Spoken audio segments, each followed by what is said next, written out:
ಎಷ್ಟೊಂದು ಸುಂದರವಾದ ಕಲಾಕೃತಿ. ಕರ್ನಾಟಕದ ಬುಡಕಟ್ಟಿನ ಲಂಬಾಣಿಗಳದ್ದು ಒಂದು ವಿಶಿಷ್ಟ ಸಂಸ್ಕೃತಿ. ಈ ಜನ ಶತಮಾನಗಳಿಂದ ತಮ್ಮ ವಿಶಿಷ್ಟ ಸಂಸ್ಕೃತಿ ಪರಂಪರೆಯನ್ನು ಕಾಯ್ದುಕೊಂಡು ಬಂದಿದ್ದಾರೆ.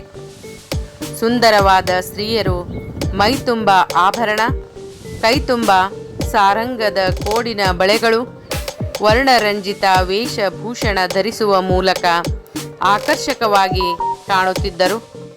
ವಿಶಿಷ್ಟ ಸಂಸ್ಕೃತಿ ಮತ್ತು ಪರಂಪರೆ ಇವರದ್ದಾಗಿದ್ದು, ಇವರನ್ನು ಬಂಜಾರ, ಲಂಬಾಡಿ ಮತ್ತು ಲಮಾಣಿ ಎಂದು ವಿವಿಧ ಹೆಸರುಗಳಿಂದ ಕರೆಯುತ್ತಿದ್ದರು.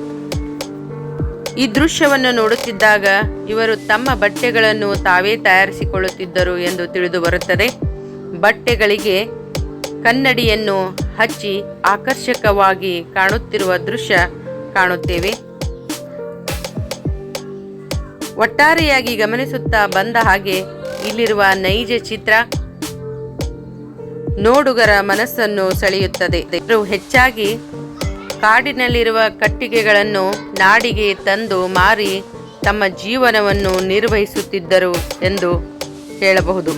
ಇವರು ಕನ್ನಡಿ ಇರುವ ಬಟ್ಟೆಗಳನ್ನು ಏಕೆ ಧರಿಸುತ್ತಿದ್ದರು ಎಂದರೆ, ಕಾಡಿನಲ್ಲಿರುವ ಪ್ರಾಣಿಗಳು ಇವರ ಮೇಲೆ ಆಕ್ರಮಣ ಮಾಡದಿರಲಿ ಎಂದು.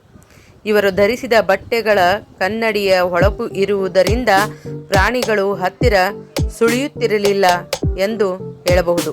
ಹೀಗೆ ವಿಶ್ವವಿದ್ಯಾಲಯದ ದ್ವಾರ ಬಾಗಿಲಿನಿಂದ ಹೋಗುವಾಗ ಅನೇಕ ರೀತಿಯ ಕಲಾಕೃತಿಯು ನಮ್ಮ ನಾಡು ನುಡಿ ಸಂಸ್ಕೃತಿಯ ಕಲಾ ಸೌರಭವನ್ನು ಅರಳಿಸುವ ಎಷ್ಟೋ ಕಲಾಕೃತಿಗಳ ಸಂಸ್ಕೃತಿಯ ಅನಾವರಣವನ್ನು ಕಲಾಕೃತಿಯ ಮೂಲಕ ಕಾಣುತ್ತೇವೆ.